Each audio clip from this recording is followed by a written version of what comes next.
After a fall, Arthur was flown by air ambulance to a trauma center. The care saved him. Then, the bill arrived. Tens of thousands of dollars, and Medicare's share was not what the family expected.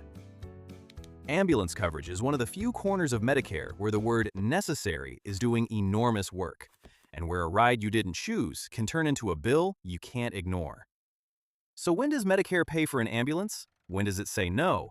And how do people end up owing thousands for an emergency they had no control over?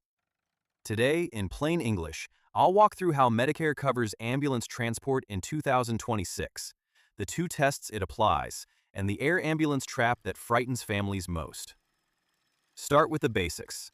Medicare Part B covers ambulance transportation, but only when it's medically necessary, meaning transport by any other means could endanger your health.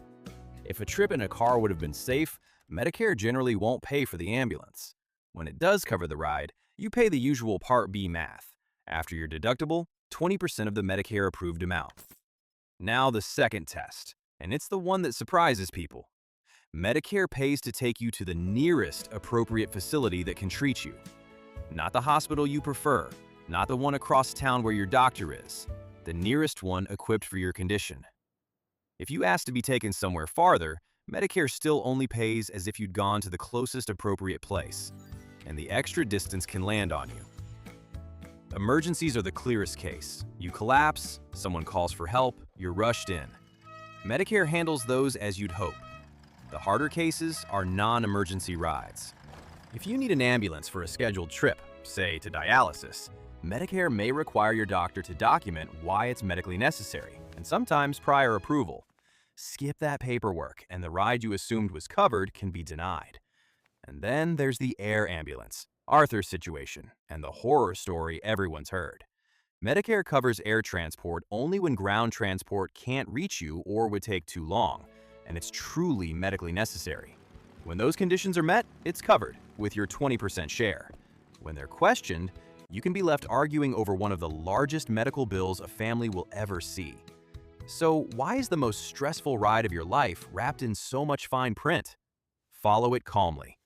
Ambulance services, air ambulances especially, are expensive to run, and the industry has a long history of very high charges. Medicare's rules about medical necessity and nearest facility are how it holds the line on cost.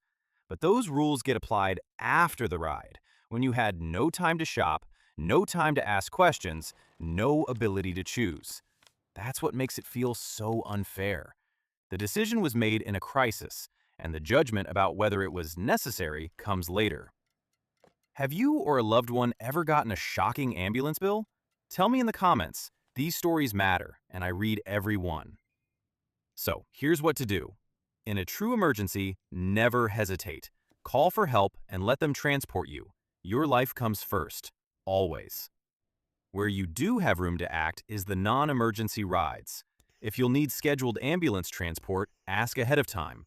Will Medicare cover this? And does my doctor need to document medical necessity? And if a claim is denied, don't just pay it. You have the right to appeal, and ambulance denials are appealed successfully all the time. For help understanding or appealing an ambulance bill, your state health insurance assistance program, your SHIP counselors, and Medicare at 1-800-MEDICARE will walk through it with you at no cost. Keep every document from the ride. It's the key to a successful appeal, because you should never be doing cost-benefit math while someone is loading you into an ambulance. The way to protect yourself is to understand the rules now, calmly. The necessity test, the nearest facility rule, and your right to appeal.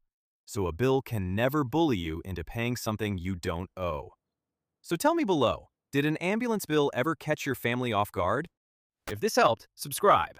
Next, we untangle a decision that quietly creates a lifetime penalty, whether to keep your employer drug plan or take Part D. This is general information, not financial advice, and we are not affiliated with Medicare. Always check your own situation. I'm glad you're here. I'll see you in the next one.